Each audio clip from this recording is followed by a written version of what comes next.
హయాంలో జరిగిన దుర్మార్గాలు, అందుకు కారకులైన వారిపై చర్యలు చేపట్టే విధంగా నిరంతర పోరాటం చేస్తానని ఇంటెలిజెన్స్ మాజీ ఐజీ ఏ వెంకటేశ్వరరావు తెలిపారు. డ్రైవర్ సుబ్రహ్మణ్యం హత్య కేసులో ఎమ్మెల్సీ అనంతబాబు ప్రమేయంపై విచారణ తిరిగి చేపట్టాలని కాకినాడ ఎస్సీ బిందుమాధవ్ను ఆయన కోరారు.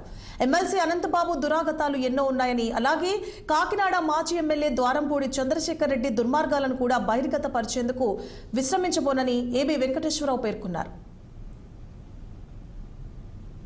అత్యంత నీచమైన అమానవీయమైనటువంటి సంఘటనల్లో వీధి సుబ్రహ్మణ్యం హత్య, ఆయన్ని ఇంటి దగ్గర డోర్ డెలివరీ చేసినటువంటి సంఘటన అత్యంత అమానవీయమైనది, అత్యంత నీచమైనది. దానికి ఆ రోజున ప్రభుత్వంలో ఉన్నటువంటి కింద నుంచి పై వరకు వ్యవస్థలు ఈ హత్యా నేరంలో ముఖ్యమైనటువంటి ముద్దాయి అయిన అనంతబాబుని రక్షించడానికి ఎన్ని అడ్డదారులు తొక్కాయో, వాళ్ళు వేసినటువంటి కాగితాలు, కోర్టులో వేసిన కాగితాలు, వాళ్ళు రాసిన పంచనామాలు చూస్తే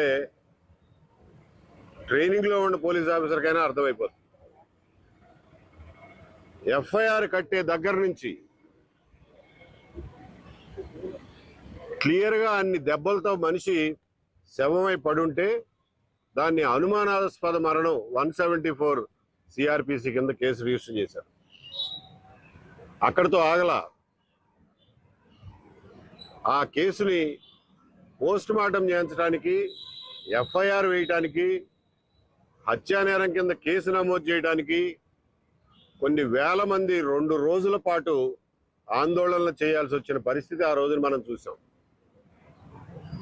అంటే ప్రజలు ఏమనుకుంటారో, ఒక దళిత యువకుడిని కొట్టి చంపి శవాన్ని డోర్ డెలివరీ చేస్తే కేసు రిజిస్టర్ చేయకపోతే సభ్య సమాజంలో వాళ్ళ గురించి ఏమనుకుంటారో అనే సిగ్గు కూడా లేకుండా ఆ రోజు